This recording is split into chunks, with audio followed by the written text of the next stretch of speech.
Shalom. Selamat malam Bapak, Ibu, dan saudara-saudara sekalian. Pada malam ini kita akan belajar tentang baptisan yang benar sesuai dengan Alkitab. Ya. Karena pada saat ini banyak diributan tentang baptisan air, baptisan percik.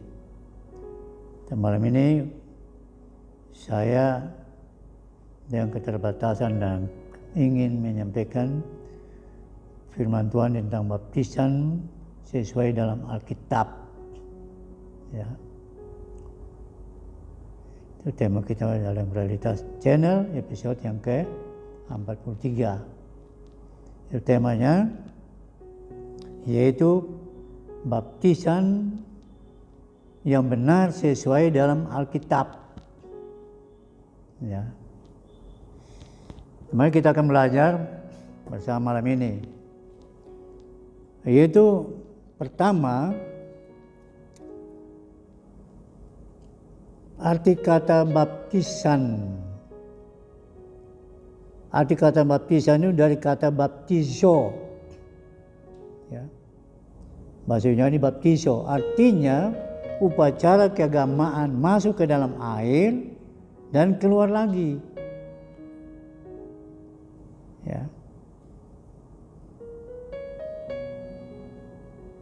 Dalam kamus dalam kamus Alkitab bisa dibaca tentang bab permandian dan pembaptisan. Di sana dijelaskan upacara keagamaan masuk ke dalam air dan keluar lagi.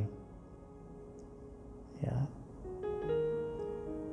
Itu menggambarkan bahwa masuk ke dalam air itu maknanya yaitu kita dibaptis masuk ke dalam air menggambarkan kita mati, Yesus mati tapi bangkit kembali, yaitu masuk di dalam dan keluar kembali, menggambarkan bahwa Yesus telah mati dan bangkit kembali. Begitu juga kita yang percaya kepada Yesus, ya dibaptis seperti yang Yesus baptis, yaitu selam masuk ke dalam air dan keluar lagi. Makna baptisan selam daripada Yesus adalah yaitu menggambarkan Yesus mati dan bangkit kembali. Begitu juga kita yang percaya kepada Yesus, kita akan dibaptis seperti Yesus dibaptis, kita akan mengalami kematian tapi bangkit kembali. Itu makna daripada baptisan air, baptisan selam, yaitu dalam Roma 6 ayat 3 dan 4. Atau tidak tahukah kamu bahwa kita semua yang telah dibaptis dalam Kristus telah dibaptis dalam kematiannya? Dengan demikian kita telah dikuburkan bersama-sama dengan Dia oleh baptisan dalam kematian, supaya, sama seperti Kristus telah dibangkitkan dari antara orang mati oleh kemuliaan Bapa, demikian juga kita akan hidup dalam hidup yang baru. Jadi makna baptisan selam itu. Mengertikan bahwa Yesus mati, masuk ke dalam mati, tapi bangkit keluar, bangkit kembali. Begitu juga kita yang percaya kepada Yesus, baptis seperti Yesus baptis. Contoh dan teladan bagi kita. Dan Yesus dibaptis pada usia 30 tahun, bukan masih anak-anak. Dibaptis usia 30 tahun, kemudian melayani 3 tahun, baru selesai menyelesaikan karir penyelamatannya, kembali ke surga. Itu arti dan makna daripada baptisan yang benar, baptisan selam. Ya. Nah, kemudian yang berikutnya, baptis selam seperti Yesus melakukan, yaitu Yesus datang ke Yohanes Pembaptis untuk dibaptis. Di dalam Matius 3 ayat 13 sampai 16 di sana. Yesus datang kepada Yohanes untuk dibaptis, tapi Yohanes menolak. Aku yang harus dibaptis. Tapi apa kata Yesus? Lakukanlah itu untuk melakukan seluruh kehendak Allah. Jadi Yesus dibaptis itu di Sungai Yordan oleh Yohanes Pembaptis adalah melakukan kehendak Allah, yaitu Matius 3 ayat 15.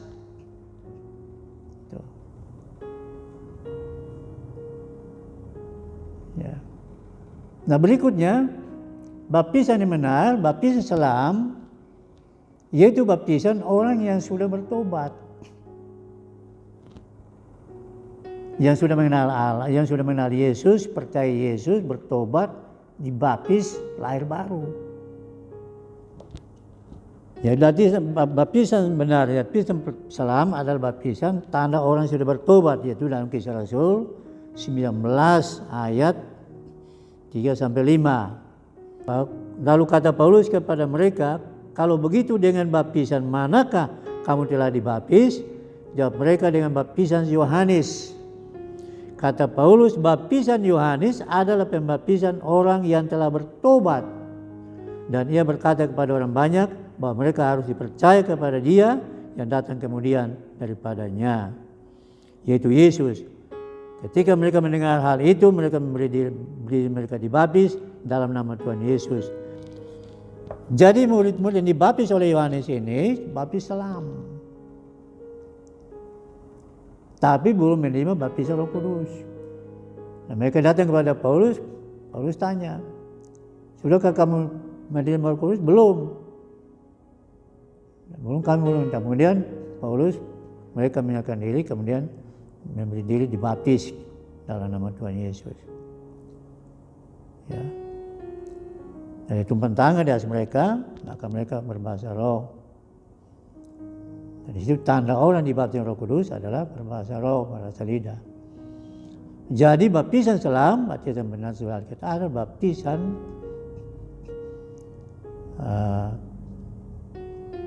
tanda orang yang sudah bertobat.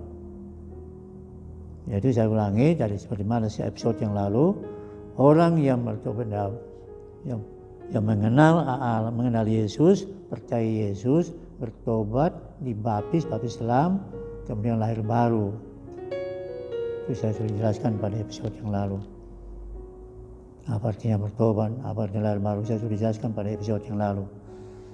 Jadi baptisan selam, baptisan benar di Alkitab adalah baptisan orang yang sudah bertobat. Nah, berikutnya Bapak Ibu dan Saudara sekalian,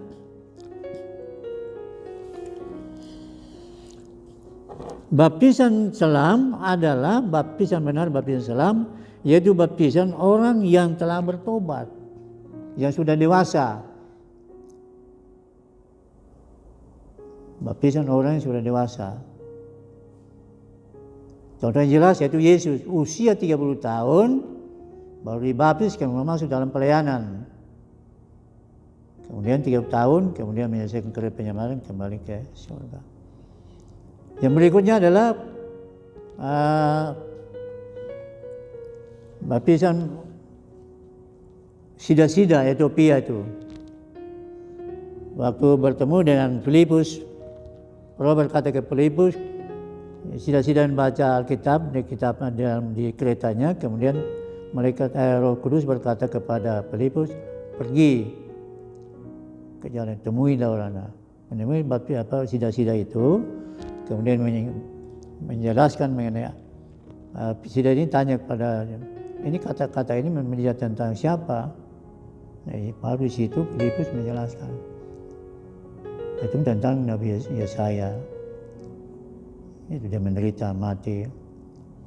Nah, kemudian begitu dalam perjalanan, tiba-tiba dari sida-sida atau menteri Kendaka ini ada air.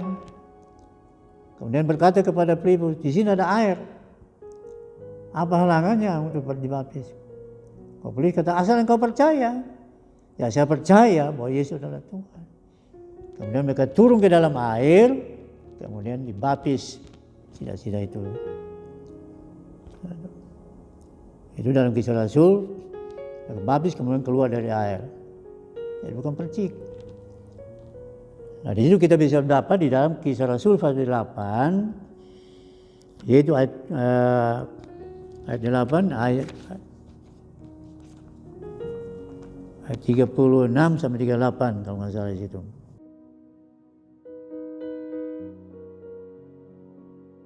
Kemudian yang kedua yaitu baptisan yang sudah dewasa, yaitu Cornelius, perwira Romawi itu, yang mendapat visi penglihatan. Waktu di 2 jam 3 petang, malaikat datang, kemudian menyampaikan berita kepada Cornelius, jemputlah Petrus. Nah, kemudian di situ Kornelius adalah seorang saleh, jujur, takut Tuhan, dan senantiasa berdoa. Tapi dia belum percaya Yesus. Makanya malaikat suruh dia mengutus orang untuk menjemput Petrus, untuk menyampaikan tentang siapa Yesus itu.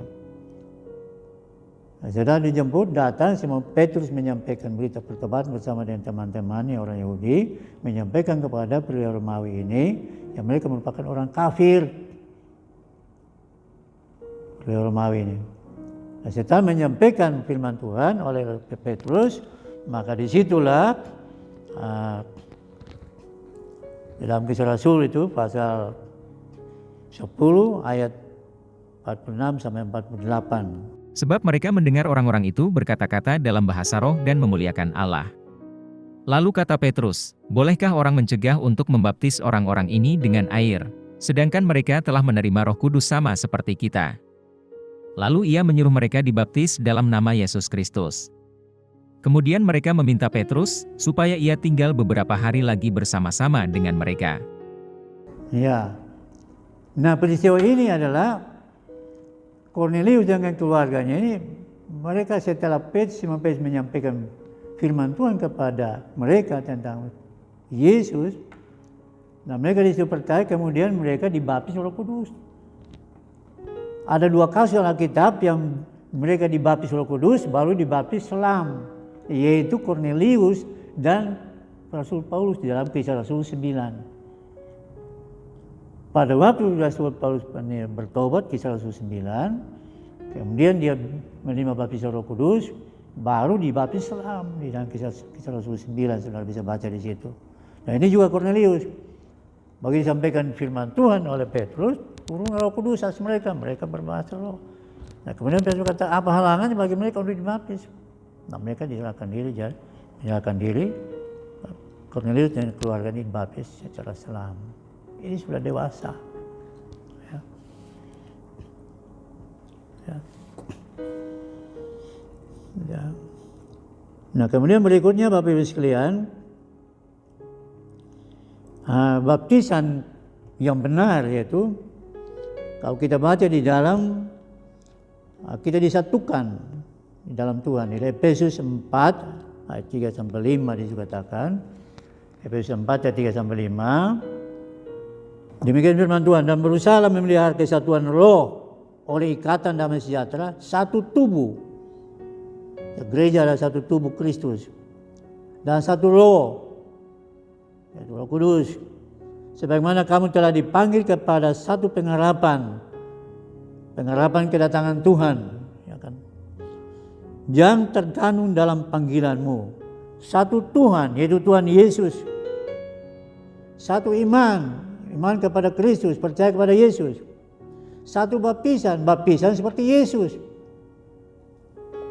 Jadi baptisan selam, kita ada satu seperti Yesus.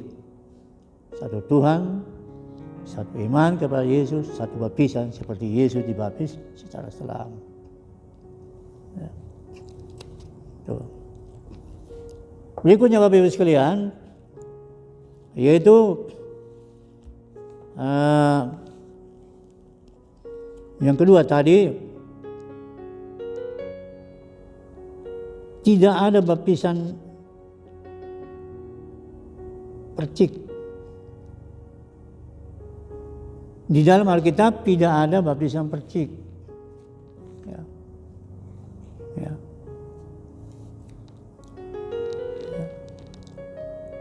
Tanda kata percik itu pada waktu zaman Taurat Perjanjian Lama. Yaitu kita baca dalam Bilangan 8 ayat 5 dan 7 itu Harun mempercikkan para imam orang Lewi dengan darah dan air. Pentahbisan orang Lewi. Tuhan berfirman kepada Musa, ambillah orang Lewi dan dari tengah-tengah orang Israel dan tahirkanlah mereka. Beginilah harus kau lakukan kepada mereka untuk mentahirkan mereka. Percikanlah kepada mereka air penghapus dosa. Kemudian haruslah mereka mencukur seluruh tubuhnya dan mencuci pakaiannya. Dengan demikian mentahirkan dirinya. Perhatikan baik-baik. Mempercikan kepada mereka. Dan mencuci pakaian mereka. Ya, pada hamba Tuhan mengatakan ya arti kata baptisan lain itu baptisan dari bahasa Yunani baptisan, tapi ada kata lain lagi, bapto. Bapto ada menyucikan, basuh, cuci. Ini arti dalam baptisan, ini dalam Alkitab PL, hukum Taurat. Jadi cuci, membasuh, bukan selam di situ. Ini yang perlu kita tahu. Jadi kita harus benar-benar apa yang kita belajar itu kembali pada firman Tuhan. Jadi itu sudah jelas-jelas Yesus baptis itu sebagai tanda pertobatan, tanda bagi kita, mencontoh dan teladan bagi kita. Kenapa kita ambil kata-kata yang lain lagi, mencuci lah, basuh lah, segala macam. Jadi dalam baptisan percik. Kalau kita lihat di dalam, satu lagi dalam, sebab saya sudah Musa memberitahukan semua perintah hukum Taurat kepada seluruh umat. Ia mengambil darah anak lembu dan darah domba, jantan serta air, dan bulu merah dan hisop, lalu memerciki kitab itu sendiri dan seluruh umat. Sambil berkata, inilah darah perjanjian yang ditetapkan Allah bagimu, bagi kamu. Ya. Dia memerciki para imam, kemudian bilang di situ memiliki tempat-tempat ibadah, peralatan ibadah. Jadi bukan baptisan di situ. Itu kata percik itu. Ya. Percikan dulu, mencuci, membasuh para imam dan peralatan di dalam bait suci. Bukan baptisan, bukan baptisan.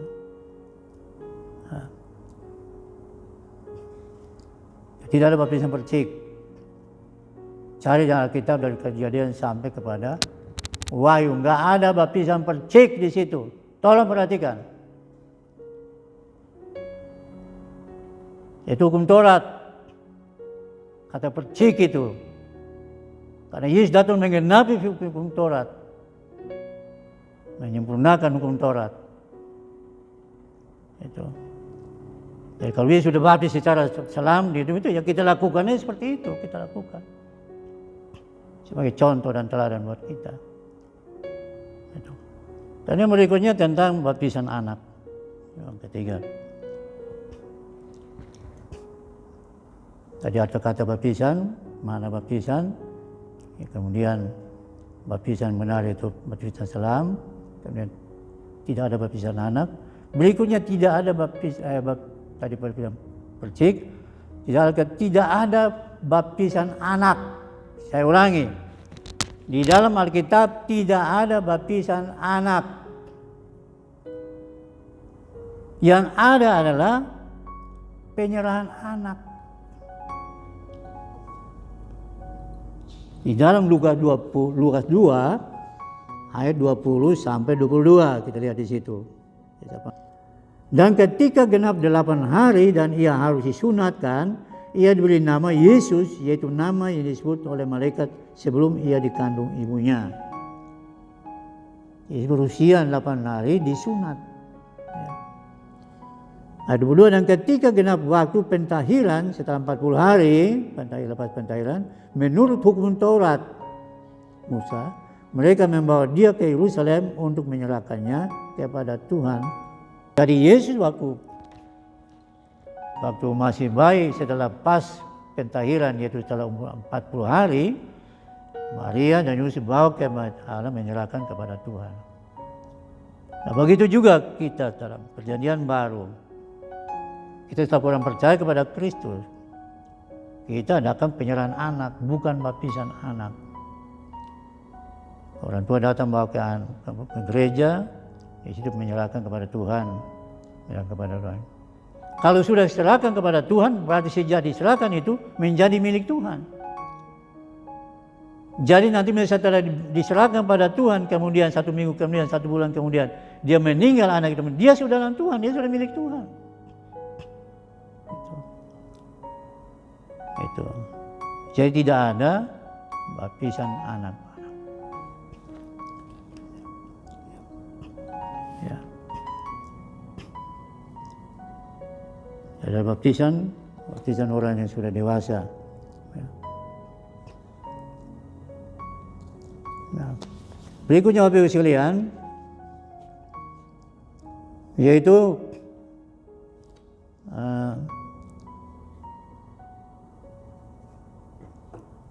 yang keempat, yaitu tentang sejarah baptisan percik.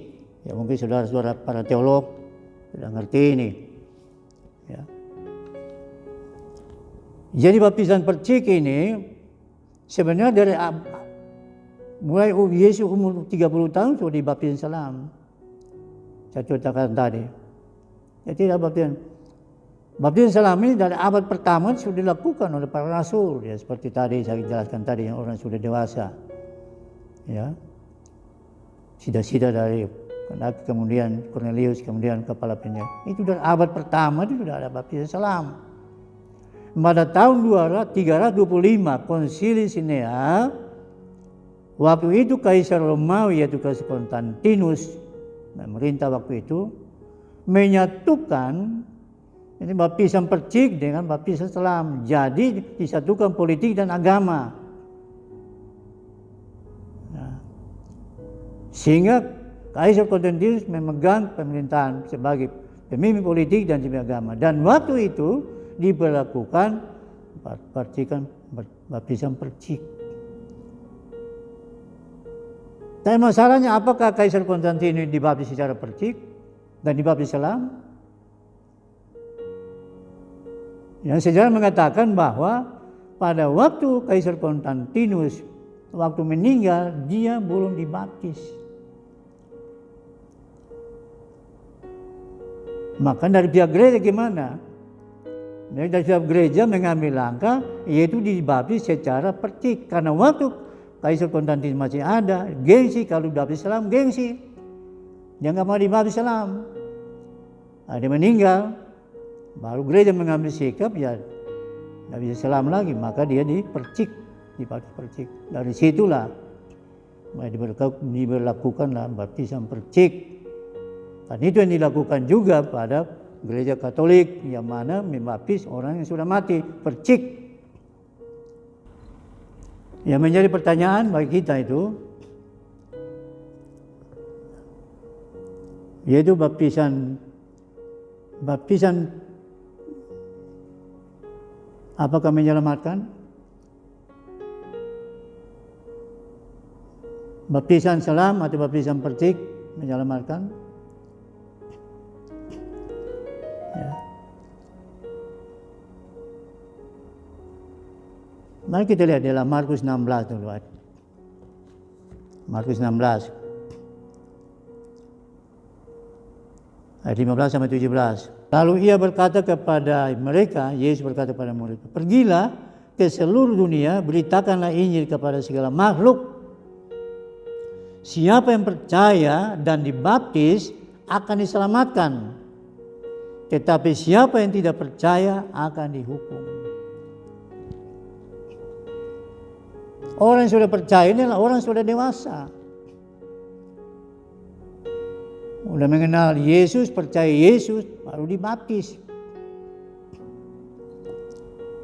Ya. Dan diselamatkan. Ya. Ya, tadi saya katakan bertobat, ya, baptis sama orang sudah bertobat tadi. Ya.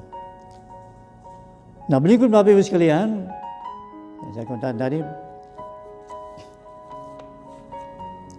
yang tadi saya katakan orang baptis salam masuk surga enggak? Kemudian apakah orang sudah baptis percik masuk surga enggak?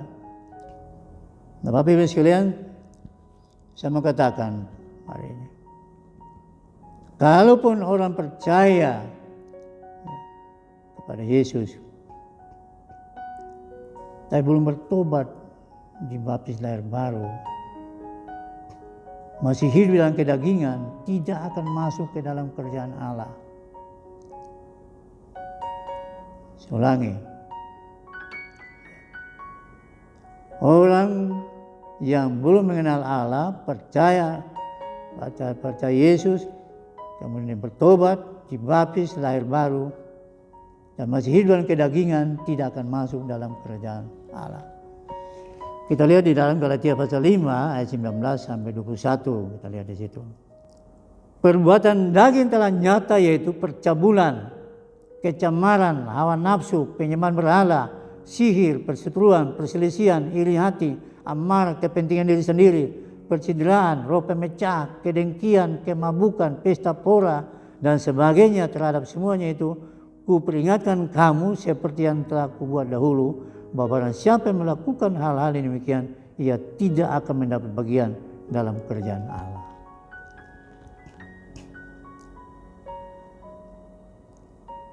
Ya, baptis percikan, baptis perselamkan, kalau dia masih hidup dalam kedagingan, belum bertobat, baptis lahir baru, tidak akan masuk dalam kerajaan Allah. Kemudian sudah dibaptis selam pun tidak menjamin untuk masuk surga. Karena syarat dibaptis selam itu sebenarnya tadi sudah katakan, mengenal siapa Yesus, mengenal Allah itu Yesus, percaya Yesus, bertobat, dibaptis lahir baru. Nah, orang-orang ini yang sudah belum bertobat tapi dibaptis selam, itu sama dengan mandi di kolam.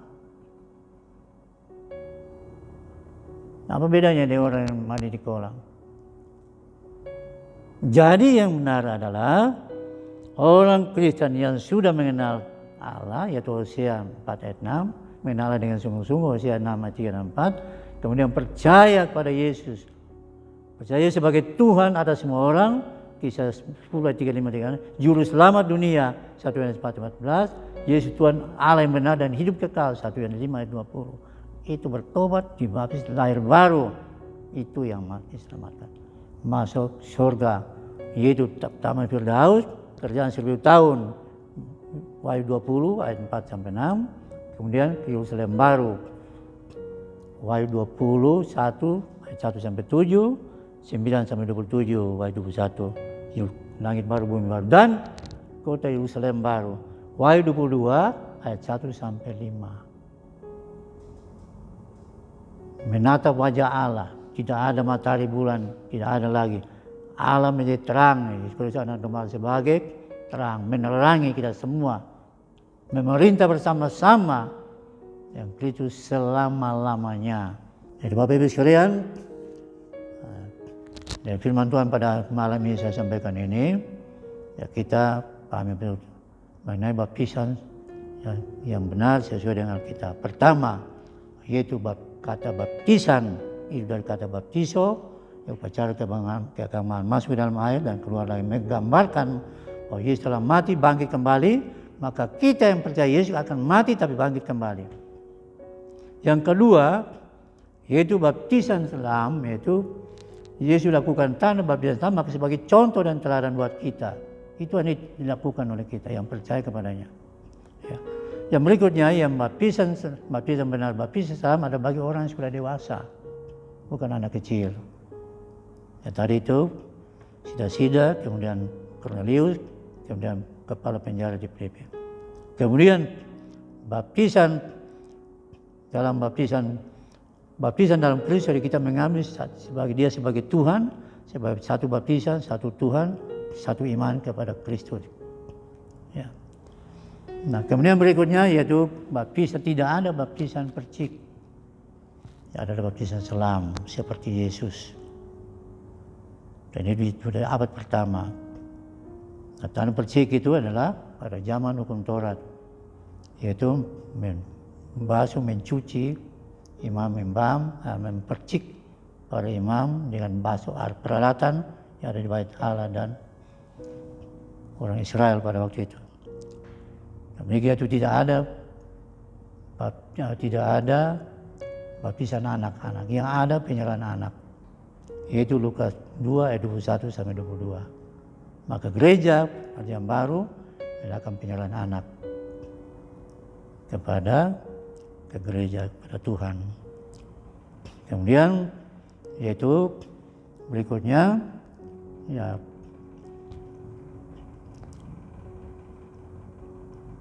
baptisan anak, baptisan percik, apakah diselamatkan? Baptisan selam diselamatkan tadi sudah dijelaskan. Ternyata baptisan percik pun dan sudah hidup benar di mata Tuhan walaupun belum selam, tapi hidup benar di mata Tuhan, lemah lembut, kasih sayang, belas kasihan, setia sampai mati, masuk dalam Firdaus, taman Firdaus. Sedangkan yang sudah dibaptis selam tapi belum bertobat, dibaptis lahir baru, dia belum mungkin diselamatkan tapi tidak masuk dalam kerjaan Allah, harus masuk dalam taman Firdaus. Tapi yang masuk ke dalam kerjaan Allah, dalam manifestasi kerjaan 1000 tahun dan kerjaan yang kekal, yaitu mereka yang mengenal Allah, mengenal Yesus, percaya Yesus, bertobat, percaya, dibaptis lahir baru. Itulah yang mendapat kehidupan kekal di surga. Nah itu Bapak Ibu sekalian, pada malam ini kurang lebihnya kalau ada kekurangan, kelemahan, saya minta dimaafkan, tolong koreksi. Kalau ada minta saran, masukan, saya masukin, silakan. Dan saya bisa mau kalian tanya atau mau koreksi, mau kasih saran, silakan. Supaya kita saling mengisi kembali kepada firman Tuhan. Itulah yang terakhir, kita bersyukur pada Allah kita. Siapa Allah kita? Yesus Kristus Allah yang menang hidup kekal, juru selamat dunia. Tuhan ada semua orang. Tuhan ada semua orang, Kisah Rasul 10:35-36. Juru selamat dunia 1 Yohanes 4:14. Allah yang menang hidup kekal 1 Yohanes 5:20. Tapi dia sudah naik ke surga. Dia tidak lama akan datang menjemput saudara dan saya. Tapi pesan Tuhan kepada saya tahun 2000. Kamu berjaga-jaga menanti kedatanganku. Tapi ingat, kamu harus berjaga-jaga kapan kamu dipanggil. Demikian firman Tuhan. Selamat malam. Tuhan Yesus memberkati. Shalom.